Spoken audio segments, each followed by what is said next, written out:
Imagine, you wake up on a peaceful weekend morning, 10 years from today. Birds are chirping, sun's rising, and you check your email. There it is. Bill Gates has personally reached out to offer you the job of your dreams. Years of researching has finally paid off. You're going to be having Caribbean island vacations, research sessions, for the rest of your life. Now, this is fiction to a certain degree. Everybody in this room, regardless of your age, can realize the career of your dreams. You can even start tomorrow. How? By building a network. Now, don't worry, as a high school student, there's no expectations to have career relationships. I certainly didn't have anything until 1 year ago. But why wait to go to your future when you can make it come to you? All around you are peer interest groups and subject experts, many of which would be ecstatic to fill your brain with their reservoirs of knowledge. When you think of networking, you probably think of a bunch of old people exchanging business cards at a very fancy business event. And once again, it's true that networking will come into play as you go farther in your career. But you can start now.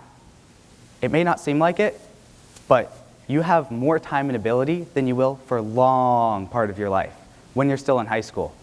People want to help you. They want to see you succeed, initiate you into your career. Anything is possible, and it's only one email away. This is my experience. 2 years ago, I enjoyed scuba diving on an island named Kwajalein, where I used to live. Scuba diving was an amazing experience, but led me to observe coral bleaching, beaches covered in plastic, and rising sea levels. That was the start of a growing drive. What could I do for the solution? I lived and breathed in nature every day. I wanted to be part of the solution for my career. When I moved to Concord, I still loved nature. I didn't so much go outside, though. You could say I imagined what the outdoors would feel like through my computer screen, watching YouTube videos at 1 o'clock in the morning. Thankfully, that phase of my life did not last long at all, and I was able to act on my longing for the landscape. I spent several months researching, sending emails, talking to anyone who would listen. And finally, I found Minuteman National Historical Park. Eager to volunteer, I was allowed to participate in such glamorous activities as pulling weeds, sweeping the dirt off the steps, mopping up after a spilled dehumidifier.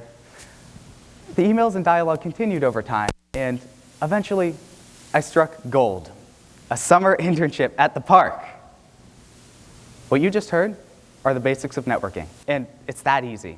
You just have to mop up after some spilled dehumidifiers, and everyone can have the career of their dreams. Here are 4 steps to get you started. Now, I really would have liked to make it 3 steps. Everything simple seems to be in 3 steps, but bear with me. I think there's something to learn from all 4. Step number 1, find your passion. Everybody has a passion. You don't go home and stare at your wall all day. You do something. Find the activities that make you happy. The ones that you could do for hours. Never get tired of them. The ones that you wish someone could look over your shoulder and tell you what you're doing right and wrong. You may only bake sugar cookies for your class after finals, and if you are that person, thank you very much. Or you may have already started a chocolate business and you're still in high school.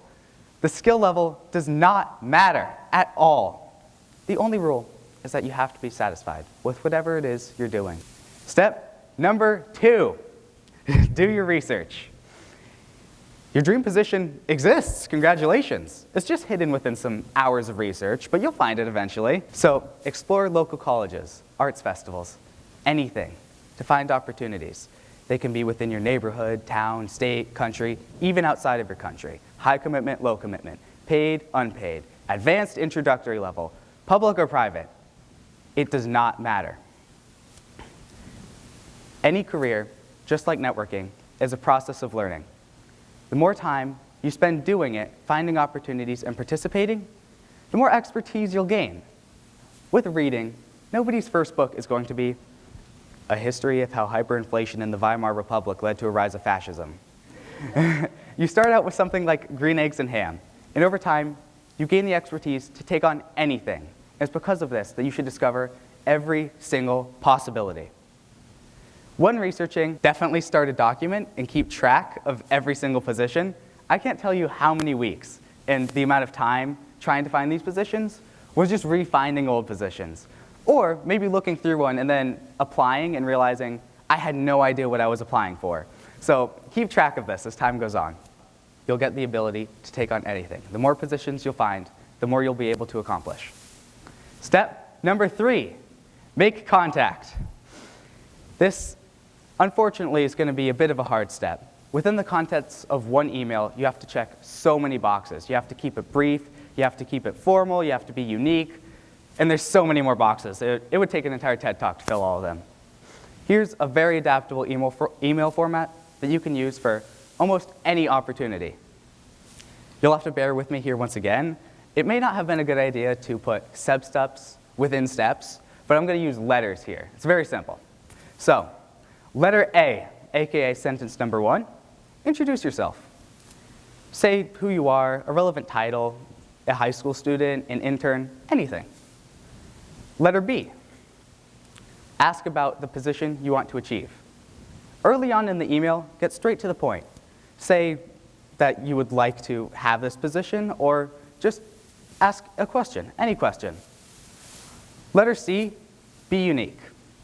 So one sentence isn't exactly a lot to be unique, but try as hard as you can. Put why you want the position. What's unique about you? Anything.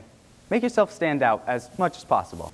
And letter D, ask a second question, a more personal question. You really make yourself stand out when you investigate the person you're emailing. Maybe they've done research in the Caribbean before. Ask them about what that was like. Step number 4, repeat. When you accept Bill Gates' job offer, aim higher. With your new job at Microsoft, you're now an even more sought-after employee. If you start the process from the beginning again, you could even become his next rival. Yeah, I wish I was at that level. Unfortunately, I'm nowhere close, but look at how repeating the process has expanded my network. It all started with at least 23 separate email conversations, most of which I never heard back from. My first real success was with my boss over my summer internship, the Integrated Resources Program Manager at Minuteman National Historical Park. That title is as many syllables as emails that I started out with. During my time at the park, I was able to initiate a bio blitz, where I contacted dozens of renowned naturalists and ecotourism icons and many people to catalog all the biological diversity within the park. Through the bio blitz and other activities, I was able to meet with contacts from many places, such as professors at local colleges, scientists at the EPA, authors of field guides, one Pulitzer Prize winner. That dude was really awesome. These people that I met, they started to invite me to even more opportunities. And at these opportunities, I'd meet more people like these guys, and they'd invite me to more events. And the funny thing is, I'd meet more people, and then they'd take me to more events, which would bring more people, more opportunities, more people to more opportunities. You get the point. The cycle, it's self-perpetuating, and it only takes 1 year. I have learned that leading authorities in their field can be quite receptive and willing to help eager young minds, such as yourselves. Now, building your network will not be without its challenges. How will I find the time? They did not respond. Do I try again? They rejected me. Now what? Everybody will face these obstacles, but we can all do it. I'll reiterate some points I've made earlier in my TED Talk. Right now, you have more time and ability than you will for a long part of your life. People want to help you. They want to initiate you into their career, share their knowledge with you. And it doesn't take that long. I've only done this for 1 year, but apparently I'm qualified enough to be on the stage, so it really works. So in 1 year's time, I want you guys to all give a TED Talk about something. Yeah, just that simple. Start networking, and soon you'll meet some amazing peers willing to guide you along the way. Imagine the possibilities.